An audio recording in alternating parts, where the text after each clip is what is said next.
Vlog. Kasama natin today si Mami Lou, meron tayong special guest. And ako pa rin si Prince Alvarez, and nakita niyo na kanina kung ano yung food na kakainin natin. Well, lagi na lang kasing Japanese or mga pasta yung napapakita natin. So, we thought naman na it's time to explore new flavors. Kaya ngayon, meron tayong Indian cuisine, meron tayong Hyderabadi biryani. So, ako pa rin si Prince Alvarez, ang inyong hashtag Tabachoy!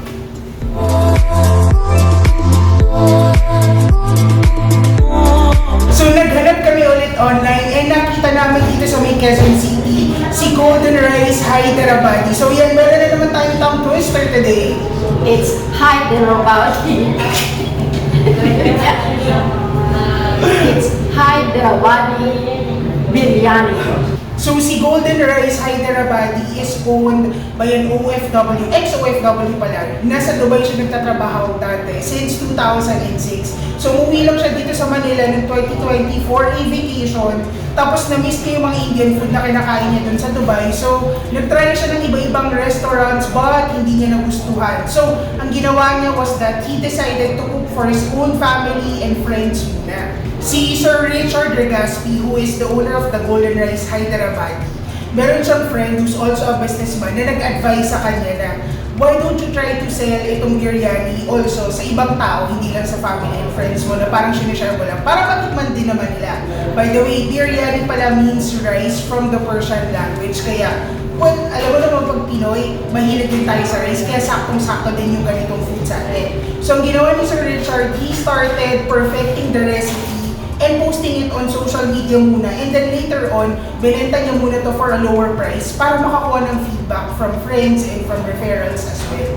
So ngayon, nagkaroon na siya ng honest feedbacks. He tried to perfect the recipe and iakma siya sa Filipino taste. Since then, he has been selling around Luzon and has been getting positive feedbacks ever since. So nakita nga namin sa reviews nila online na even the local Indians from Hyderabad kasi is a place from India, na tumira na sila dito sa Metro Manila, natikman nila and sobrang saya nila. Nagsulat sila ng mga reviews and sabi nila na they found an authentic Hyderabadi biryani dito sa Pilipinas for the very first time. Nakalasang-kalasa, dun galing sa Hyderabad, India.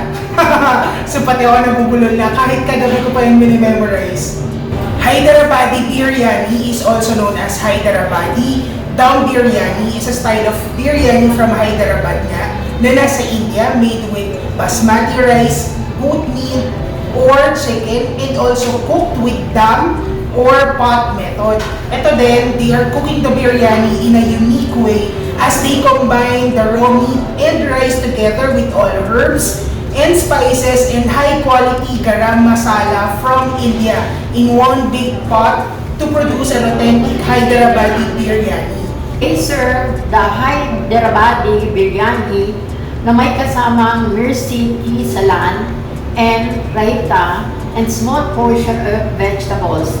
They have chicken and goat biryani, but today we're going to present the lamb biryani. They also accept orders online through their website, www.thegoldenrice.com. Meron din sila sa Facebook, facebook.com/7goldenrice, and sa Instagram @the.goldenrice. Don't worry, lahat yan nilalagay ko sa may caption sa baba. So, ito na silang lahat, and iba-iba siya. Meron tayong naan bread, para makita nyo. Ito yun. And meron din tayong papadam. Ito naman siya. And we also have mercy salad. Ito yung mga pwede niyong sausawan. So, itong medyo orange, ito yung mercy salad. And then itong white, ito naman yung raita, and meron tayong vegetable. So, ito free na rin to kapag nag-order ka ng Hyderabadi biryani. And syempre, ito na yun, yung main course natin, si biryani. So, let's start!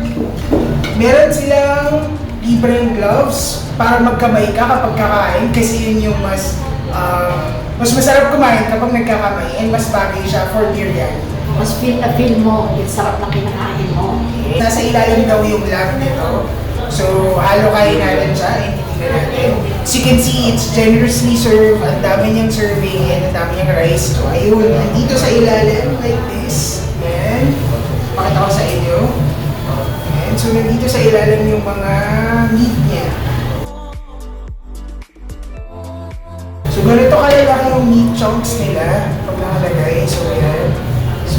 sa hapon. So punong-puno siya sa ilalim ng mga ganitong meat. And ito yung mag-iulam natin. Pero ang ano naman na nakakatawa kasi para na rin siyang, alam mo naman pag Pinoy rice and ulam. So sa kanila, nakita natin difference is hinalo na siya. So ano yung sabi mo kaninang kamukha nito? Parang arroz valenciana. Kasi kasama na yung rice and yung viand sa isang meal. Kanina takot na takot si mommy na pag Indian kasi usually medyo may anghang. Pero ito, hindi naman siya manghang. Wala akong nalalasahan doon. Yung meat niya, it's lamb, pero parang pag hindi mo sinabing lamb siya, parang normal na meat lang din siya. Para lang siyang beef or pork. May angang din konti. Konti-konti, manageable naman. Parang galing lang dito sa sauce. Carry lang. Itong raita naman na sauce, parang wala din naman. Feeling ko dito sa Mercy, konti, medyo. Pero dito sa may white, wala. Malambot din yung meat niya, and madali naman din siyang, parang, hindi naman siya fall off the bone, pero madali lang naman din siyang tanggalin sa bone. So, I guess it's really cooked well. Hindi siya yung parang steak na mga rare, gano'n. So, well done yung pagkakagawa dun sa meat. Sarap siya, malinamnam. Bagong luto din siya actually. Well, pinakita ko naman sa inyo sa video kanina kung how it's prepared. So, inantay talaga namin siya na maluto. Para talagang fresh na fresh, kaya ang sarap. One more thing pala, yung rice na ginamit nila dito, yung basmati rice, mas mahaba siya than the usual Filipino rice.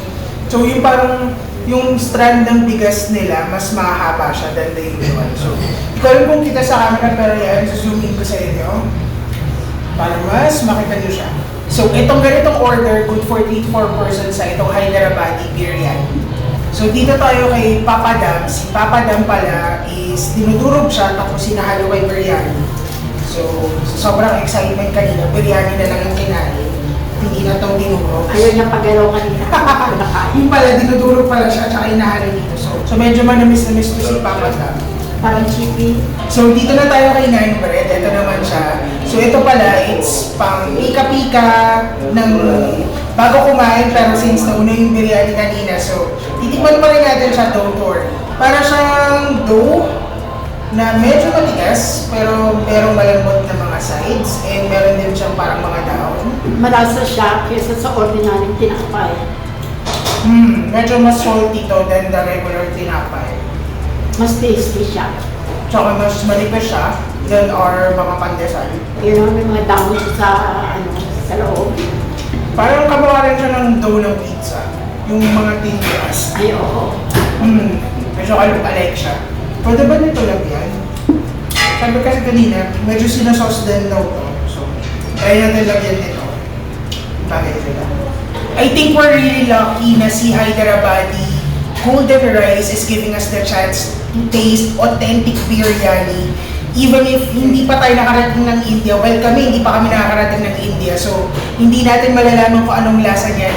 Buti na lang dinala nila dito. And hindi rin naman kami naging OFW. So, yes, medyo wala talaga kaming chance na matikman yung mga ganitong klaseng flavors, ganitong klaseng food from different culture kung hindi dahil dinala nila dito. It will also be available soon in Grab and Food Panda. Payment can be done through GCash and BPI bank deposits. Golden Rice is located at the Bar Food Hub, Quezon City, 1216 E. Rodriguez Senior Avenue, New Manila, Quezon City, Metro Manila. It is between Tomas Morato and E. Rodriguez, and wow, it's free parking. Soon, meron na rin silang pa-promo na sulit promo 199 pesos only for chicken biryani para matikman ng masang Pilipino, lalo na yung mga workers and mga students natin na nagtitipid and merong budget na gusto rin namang matikman yung Hyderabadi biryani. Meron din silang mga upcoming flavors including seafood, shrimp, crab, and fish as well. And that's it. I hope na aliw kayo and nabusog kayo sa mga pinakita naming food sa inyo today. And I hope makavisit din kayo dito kasi yung Indian food, Indian cuisine, sobrang kakaiba siya. Hindi natin siya araw-araw natitikman kaya kakaibang chance to. Ako pa rin si Prince Alvarez at andito ang ating special guest si Mommy Lou. Ako ang inyong #Tabachoy. Stay safe and see you sa next vlog!